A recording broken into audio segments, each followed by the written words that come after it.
Hello everyone, welcome back to my video. So आप सब मुझे अभी तक तो जान चुके होंगे। My name is Dheeraj Verma, class 12 pass out, currently pursuing BA political science honours from Delhi university.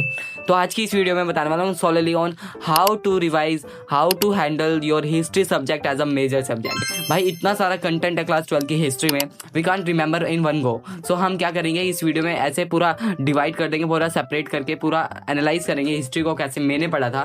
Please like this video only for guidance, ठीक है? Don't rely on it because I am not a teacher, I am just class 12 pass out, I am sharing my experience on. Do your best in the comment section because I am waiting, I am eagerly waiting. So let get started. इस video में बताऊंगा कि कैसे sample paper कब कब करना है and कैसे हमें इतना सारा कंटेंट रिवाइज करके रखना है, याद करके रखना है। द मेन प्रॉब्लम इज हम इतना सारा कंटेंट कैसे रिवाइज करें, कैसे याद करके रखें, बिकॉज बोर्ड्स भी बहुत ज़्यादा पास आई गए हैं एंड हाफ ईयरली तो अप्रोचिंग ही होंगे। May be most of the student के स्टार्ट भी हो गए होंगे और कुछ के ख़त्म भी हो गए होंगे। तो कोई बात नहीं, don't worry, I am here. So let get started. History में देखो यार, तुम अपना इकोनॉमिक्स की तरह तो मत उसे कंसीडर करना। हिस्ट्री में 3 बुक मेजर सब्जेक्ट है। सबसे पहले मैंने क्या किया था अपनी क्लास 12 में कि मैंने ऐसा नहीं कि मैं एक ही साथ पढ़ने लग गया था 10-12 घंटे। मैंने हिस्ट्री को हमेशा क्या किया था, बहुत इंटरेस्ट लेके पढ़ा था, बहुत ज़्यादा इंटरेस्ट लेके, वरना नहीं पढ़ा जाता। मुझे खुद के सब्जेक्ट में नींद आती थी ब्रो।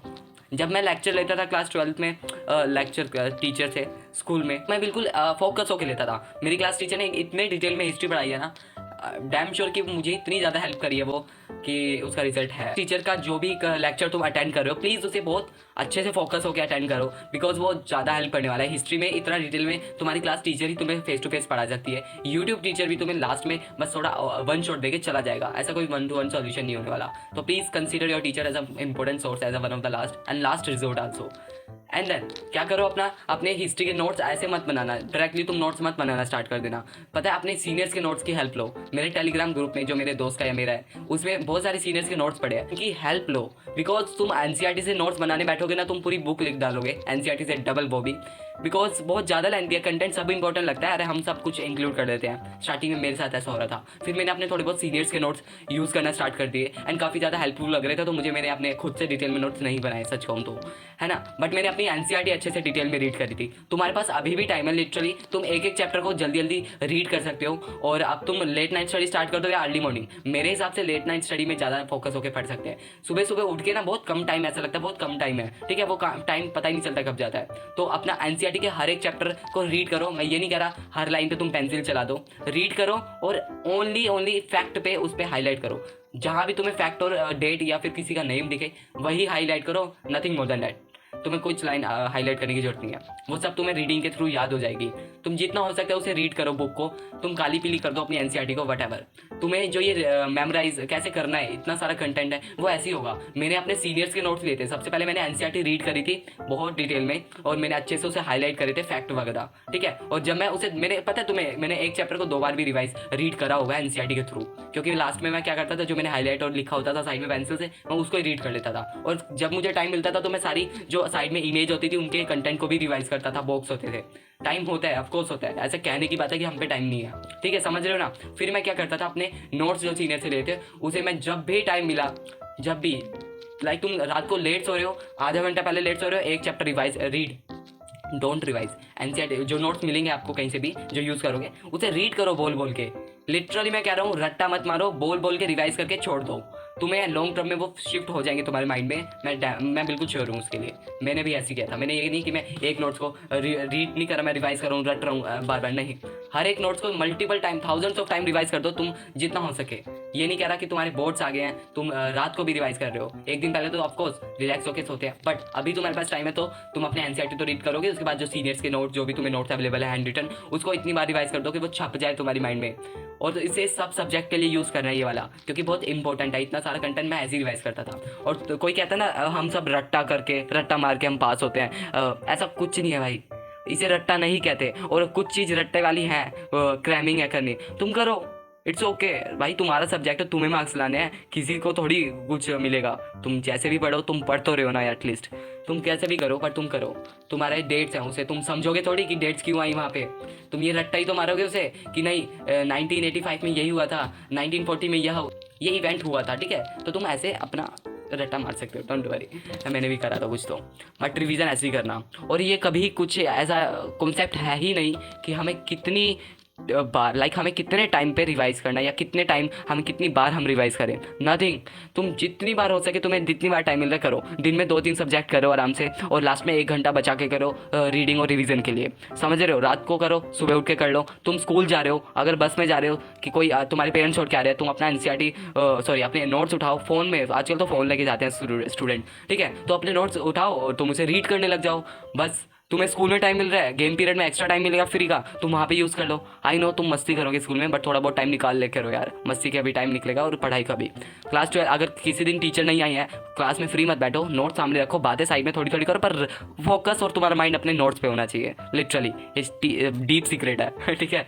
तो ये जरूर फॉलो करना, समझ रहे हो। तो तुम्हें ऐसे ही कंटेंट याद होगा, ऐसे टाइम निकलेगा तुम्हें पढ़ने का, और ऐसा कुछ है नहीं। हाँ बस अगर तुम्हें प्रॉब्लम हो रही है डेट्स और फैक्ट याद करने में, तुम अपनी हर एक चैप्टर जैसे एनसीईआरटी रीड करोगे, नोट्स बनाओगे, जो नोट्स तुम्हें सीने से मिले सारे उसमें से डेट्स एक लिस्ट में लिखो। पर चैप्टर एक A4 शीट पे सारी डेट्स लिखी होनी चाहिए, एंड उसे एक फाइल में बना के फोल्डर रख लो, ठीक है। फाइल में, सच में कह रहा हूँ, एक फाइल लो, उसमें सारे चैप्टर्स के डेट्स, फैक्ट, एमसीक्यू जितने भी है सब उनके आंसर के साथ इंक्लूड करके उसे रख लो। उसे जैसे मैं कह रहा हूँ ना, नोट्स जैसे तुम रिवाइज करते हो जब भी टाइम मिलता है, जब उसे रिवाइज कर लो। ऐसा कुछ नहीं लिखा है कि तुम टाइम टेबल ही फॉलो करोगे, जब तुम्हें टाइम मिल रहा है तुम जब पढ़ो, ठीक है। जैसे तुम्हें पॉलिटिकल हिस्ट्री और तुम्हें इंग्लिश मैनेज करना है, तो 2 घंटे तुम इंग्लिश मत करो, 1 घंटा दो, 2 घंटे पॉलिटिकल पढ़ो, 2 घंटे हिस्ट्री पढ़ो चैप्टर अंडरस्टैंडिंग में, जिसमें तुम 2 घंटे में एनसीईआरटी रीड कर रहे होगे और यूट्यूब से लेक्चर ले रहे होगे। एंड देन फिर 1 घंटा एक्स्ट्रा रखो अपना रिवीजन के लिए, जिसमें आधा घंटा आप सब जो दिन में किया सबको रिवाइज करो, सबको रीड कर लो। और स्कूल में तो थोड़ा तुम कर ही रहे होगे, ट्राई करो इंग्लिश को तुम अपने स्कूल में ही करना, समझ रहे हो। मैं अपना प्रॉपर एक्सपीरियंस बता रहा हूँ जो मैं खुद ही करता था। मेरे पास एक और क्वेश्चन है कि क्वेश्चन आंसर कैसे हैंडल करने हैं। ये जो क्वेश्चन आंसर होते हैं हैंडल मैंने कैसे किए थे, जैसे मैंने बोला तुम्हें कि मैं एनसीईआरटी रीड करता था, और मैंने ट्विन ब्रोस के एक यूट्यूब वीडियोस देखी थी, वो अपने एनसीईआरटी रीडिंग कराते थे प्रॉपर वीडियो में, और उसके ऊपर क्वेश्चन लिखा होता था, ठीक है। एनसीईआरटी का पेज है, उसके ऊपर उसी पेज का जो क्वेश्चन बनेगा वो क्वेश्चन लिखा था। ट्विन ब्रोस के अपने लेक्चर फॉलो करना स्टार्ट कर दो, जहाँ पे एनसीईआरटी के ऊपर ही लाइन क्वेश्चन दिख जाएगा और इसी पेज में उसका आंसर होगा। तो ऐसे करो, जहाँ भी तुम एनसीईआरटी रीड कर रहे हो वहाँ से कोई क्वेश्चन बन रहा है, क्योंकि वो तुम्हें क्वेश्चन कहाँ से पता चलेगा, वो ट्विन ब्रोस की वीडियोस में वो ऊपर क्वेश्चन लिखा होगा ब्लू कलर से, तुम उसे अपने एनसीईआरटी में लिख लो। जब भी तुम एनसीईआरटी रीड करो उस क्वेश्चन को आंसर निकालने की कोशिश करो सॉरी, ठीक है। और ट्राई करो जब भी तुम नोट्स रीड करो ना, ठीक है, नोट्स तो अपने बनाने पड़ेंगे, शॉर्ट नोट्स मैंने पहले भी कहा तुम्हें, एंड सीनियर के नोट्स तो तुम रिवीजन के लिए कर रहे हो, शॉर्ट नोट्स ऐसे तुम लेक्चर ले रहे हो। बट जब भी तुम एक क्वेश्चन देखा तुम्हें एनसीईआरटी का कि explain the feature of Harappan civilisation, explain the source of Harappan civilisation, तो उसमें तुम अपने नोट्स में ऐसे इंक्लूड करो कि वो पॉइंटर्स आ जाए, सारे पॉइंटर्स उस आंसर के इंक्लूड हो जाए। और मैंने सीबीएसई में नोटिस किया ना कि लॉन्ग क्वेश्चन आंसर में तुम अपने पूरे चैप्टर के कॉन्सेप्ट लगा के आ जाओ, तुम्हें फुल मार्क्स मिलेंगे एज ए ह्यूमैनिटी स्टूडेंट मैं कह रहा हूँ। तो अपने एनसीईआरटी में जितने भी तुम्हें मेन पॉइंट लग रहे हैं उस क्वेश्चन से रिलेटेड सब एक शॉर्ट नोट्स में बना के रख लो, जैसे तुमने अपने डेट्स वगैरह पे A4 पे लगाया, समझ रहे हो। उनको क्वेश्चन के थ्रू याद करो, जैसे कि what is the reason behind the fall of Mughal empire. ये तो क्वेश्चन है नहीं वैसे, बट मैं ऐसे ही बता रहा हूँ, ठीक है। तो उसके मेन पॉइंट, ऐसा नहीं कि एनसीईआरटी की एक्सप्लेनेशन तुम अपने पॉइंट के साथ लिख रहे हो। एनसीईआरटी की एक्सप्लेनेशन हमेशा आपको क्या करना है, अपने खुद से बनाना है, बट उसमें डेट और फैक्ट अपनी एनसीईआरटी से होनी चाहिए। मैंने डेट और फैक्ट अलग से A4 पे क्यों बनवाई थी, अभी तुम्हें कहा बनाने के लिए, बिकॉज देखो तुम अपने इंपॉर्टेंट पॉइंट्स ही याद करना जो आंसर में लिखने होंगे तुम्हें एनसीईआरटी के थ्रू, बट जो तुम अपना उसका एक्सप्लेन करोगे ना वो अपनी लैंग्वेज में करोगे, बट अपनी लैंग्वेज कभी कभार थोड़ी टूटी फूटी होती है, आई नो, बट उसमें अगर तुम अपना डेट एंड फैक्ट और नेम ऐड करोगे तो उसमें एक प्रोफेशनलिज्म आ जाता है, समझ रहे हो। तो ऐसे आंसर टैकल करो, और क्वेश्चन प्रैक्टिस ऐसे ही होगी कि तुम जब एनसीईआरटी पढ़ रहे हो उस पेज पे जितने क्वेश्चन बन रहे हैं उसको उसके माइंड में, उस क्वेश्चन को माइंड में लेके चलो और उसके पॉइंट बनाते चलो और इसे रिवाइज करते जाओ। सब चीज़ मेरे हिसाब से रिवीजन पे आती है, चाहे तुम कितने भी लेक्चर ले लो। आई नो थोड़ा बहुत कन्फ्यूजिंग है ये वीडियो, बट प्लीज़ ऐसे ध्यान से सुनोगे ना इस वीडियो को तो डेफिनेटली हेल्प कर रही होगी आपको। लिख लेना जो भी मेन तुम्हें समझ आ रहा है। मैं टीचर नहीं, इसलिए मुझे ढंग से एक्सप्लेन करना नहीं आ रहा, बट मैंने अपने एफर्ट डाल रहा हूँ। Right time for question practice and sample paper solving. मैंने तुम्हें पहले भी आई थिंक कहा था कि there is no right time, right. जब मेरा 80 to 80% सिलेबस स्टार्ट हो गया था, मेरे अंदर चुल मच रही थी, मुझे सैम्पल पेपर सोल्व करना है। जो क्वेश्चन नहीं आ रहा उसे छोड़ के मैं सैम्पल पेपर सोल्व करता था जितने क्वेश्चन आ रहे थे। एंड ये मोस्टली मैंने हाफ ईयरली के बाद ही स्टार्ट किया था, ठीक है, तो तुम भी हाफ ईयरली के बाद स्टार्ट कर सकते हो। तो तुम जितने क्वेश्चन आ रहे तुम करो, उसके बाद उसे चेक करो, और जितने क्वेश्चन नहीं किए तुमने, और जो चैप्टर तुमने जो जिस चैप्टर से वो क्वेश्चन होगा जो तुमने कभी किया नहीं होगा, वही टॉपिक को तुम खुद से पढ़ो एनसीईआरटी से, एंड उसका आंसर बनाने की कोशिश करो, जिससे तुम्हारा ओवरलैपिंग से सिलेबस जल्दी जल्दी कंप्लीट होता रहेगा और तुम्हें पता भी नहीं चलेगा। जब तुम रिवाइज करोगे तुम्हें याद आता रहेगा कि हाँ मैंने किया था। तो सैम्पल पेपर इसलिए हेल्पफुल होते हैं। There is no time but you can start after from your half yearly exam. और जैसे मैंने कहा कि जितने क्वेश्चन तुम्हें आ रहे हैं उतने करके उसे चेक करो, और जितने नहीं आ रहे हैं उसे सोल्व करने के ट्राई करो थोड़ा एक्स्ट्रा टाइम लेके, ठीक है, चाहे वो चैप्टर तुमने किया हो या नहीं किया हो। लास्ट बुक 3 लाइक 3 बुक है, उनको कैसे करना है, तुम स्टार्टिंग से तुम अगर तुमने पढ़ा होगा ना तो धीरे धीरे तुम्हारे चैप्टर कंप्लीट होते जा रहे होंगे। बट अगर तुम्हारे पास अभी टाइम है, ठीक है, हाफ ईयरली एग्जाम तुम्हारे 10-15 दिन में है, तो अपने शॉर्ट नोट्स लाओ, उन्हें रिवीजन करना स्टार्ट कर दो मल्टीपल टाइम। एनसीईआरटी अभी मत उठाना, ठीक है, एनसीईआरटी इसलिए उठा सकते हो कि उसमें पिक्चर वगैरह बॉक्स वगैरह रीड करने के लिए, ठीक है, या फिर किसी इंपॉर्टेंट लाइन तुम्हें निकालनी है एनसीईआरटी के थ्रू तो तुम वो यूज़ कर सकते हो। बट अभी एनसीईआरटी मत उठाना, सीनियर के नोट्स उसे रिवाइज करते रहो और वो चैप्टर तुम्हारी कंप्लीट हो जाएंगी। बट जब तुम्हारे हाफ ईयरली एग्जाम स्टार्ट खत्म हो जाएंगे, रिजल्ट देख लोगे, रियलिटी तुम्हारे को दिख जाएगी, तो तुम उस चैप्टर को दोबारा स्टार्ट करोगे, ठीक है। एनसीईआरटी का पहला चैप्टर था ना, ठीक है, और फिर से तुम लेक्चर देखना, सीनियर के नोट से देखना, और एनसीईआरटी से जो क्वेश्चन तुम्हारे दिख रहे हैं ना बन के, उसे दिमाग में लेके उसे रीड करते रहना। Hope this will help you a lot, because मेरा गला तो थक चुका है।